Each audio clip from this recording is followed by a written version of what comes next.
All right, Isabelle, want to kick it off? Hi, I'm Isabelle, and I'm studying landscape architecture.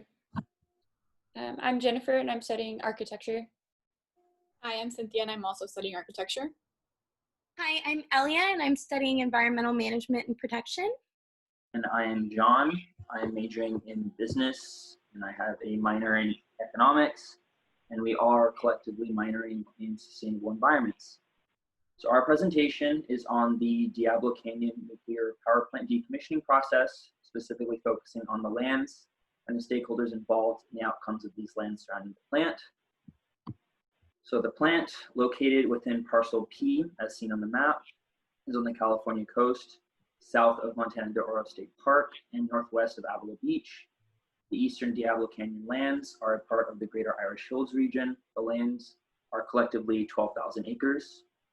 The plant opened in 1985 and contains 2 reactor units producing 18,000 gigawatt hours of electricity annually, which accounts for 8.6% of California's total electricity generation and 23% of the state's carbon-free generation. Decommissioning has been proposed to begin in 2025, and the timeline of established decommissioning actions extends into 2076.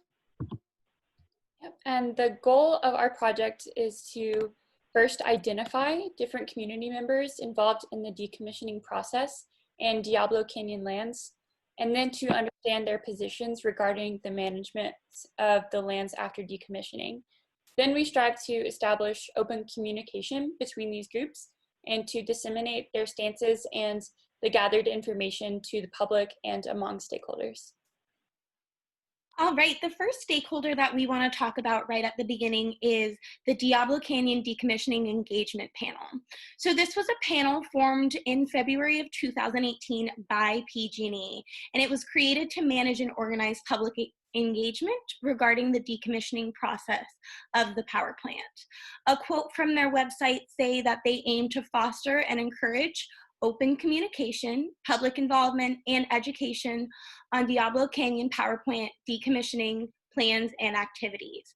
There are a few things that the decommissioning panel highlights as specific goals and desires of the decommissioning process, and the panel reflects, hopefully, and we have gotten good feedback that they do reflect the public's opinion.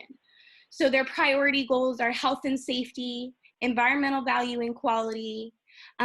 They believe that partial, if not full, tribal land transfer should certainly be considered, and that the land should be managed for public access and use. And a very significant stakeholder that I interviewed is Violet Sage Walker, who, as we learned, is the last Chumash person born on the Diablo Canyon lands and represents the Northern Chumash Tribal Council, or NCTC. The NCTC is already involved with the Friends of Wild Cherry Canyon, the Sierra Club, EcoSLO, Surfrider, and other organizations. And they hold the first right of refusal when PG&E sells the land after decommissioning, meaning that PG&E must consult with and offer the Diablo land to the Chumash tribe before offering it to other entities. So their goals are primarily to return the Diablo land to Chumash ownership, but to open it to the public for recreation and research. And their ideals also focus on the repurposing of existing infrastructure and preventing any new development. So this includes repurposing the existing power plant infrastructure for offshore wind energy to create sustainable jobs and provide opportunities for energy and marine research, and also using the existing ranch land for sustainable agriculture. The NCTC also has the support of Congressman Carbajal in working towards the coastal California National Marine Sanctuary, and they seek to denote the Diablo Canyon lands as the headquarters of this marine sanctuary program to provide economic benefits to the local community. We interviewed Debbie Arnold, Republican District 5 Supervisor of SLO. When asked for her thoughts of what she believes should be done to Diablo Canyon, she suggested that as of right now, the owner of the land is PG&E. It's private property and the decisions will be made privately. Of course, the County Board of Supervisors will always have say within the land use permitting authority over that land and through planning and conservation easement policies. However, her stance with PG&E will have the final say. She does see a lot of support to preserve the land, just doesn't know how that would work. There's a lot of discussion that would happen, but ultimately it will be up to PG&E. Her personal preference would be to keep the existing plant, as she sees nuclear as the green energy source, and the loss of the plant will lead to a deficit of power and impact on the economy with thousands of jobs being shut down. Mrs. Arnold believes that PG&E has become an important ally to the community and will remain an important partner in energy delivery system. She looks forward to having this relationship with PG&E in SLO County for many years to come. Her impressions on the decommissioning panel are very supportive of their work thus far, and if folks want to get involved in this particular issue, the information is relatively accessible to become aware of how to get their input through the proper channels. We also interviewed Bruce Gibson, Democratic District 2 Supervisor of SLO. His overarching concern was that the land be used by the public benefit and not for any private entities. To preserve this land, it'll require some fairly sophisticated and well-funded effort to take control of it, preserve it responsibly, and to ensure public access is properly provided. He's not as concerned with whose name is on the title as long as the public interaction with the land is appropriate in terms of the opportunity of public recreation and education, and also protection of the environmental resources. In our interview, we discussed his concern that the closure of Diablo Canyon will have a significant impact on tax revenue of the county, significantly impacting school districts. He wants to try to litigate that with legislation and ensure that the county holds on to the property taxes up until the shutdown of the plant. Moving on to a decommissioning phase, it will incite 300 jobs, ensuring that there will still be some economic activity. Mr. Gibson mentioned that there's been set aside $10 million from the new economic development funds that were meant to aid the cost of decommissioning Diablo Canyon. He suggested in regards to certain economic developments that money should be redirected to help support businesses affected by COVID-19.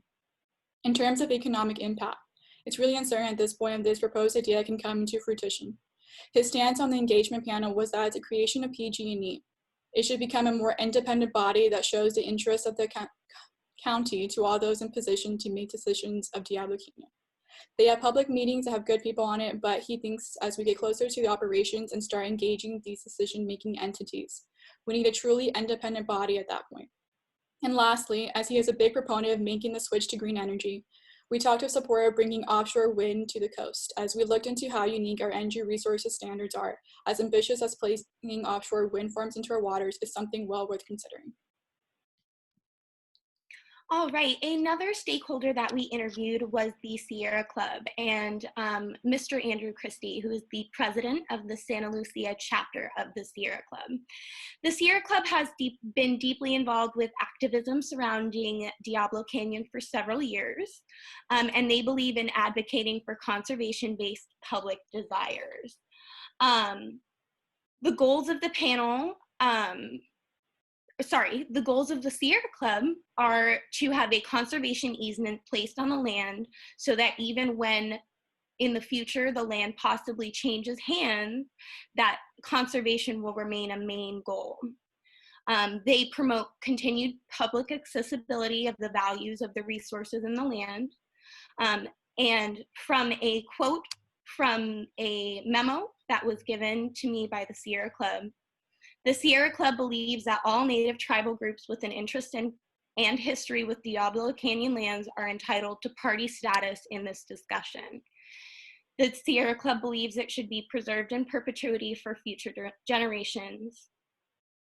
So we were unable to interview Mothers for Peace, but we did gather information regarding their stance on the power plant from their website. Mothers for Peace is a local nonprofit organization whose membership is predominantly women. They are concerned with the dangers posed by Diablo Canyon and other nuclear reactors, nuclear weapons, and radioactive waste. If it were up to Mothers for Peace, the Diablo Canyon reactors would already be decommissioned. This organization encourages the preservation of Diablo lands post-decommissioning and advocates for a conservation easement to accompany any land transfers. In regards to nuclear waste, Mothers for Peace feels strongly that radioactive waste should not be transferred off-site. They feel that transporting this hazardous material on roads and rails puts the public in great danger. Alternately, they support storing that radioactive waste in hardened on-site storage facilities.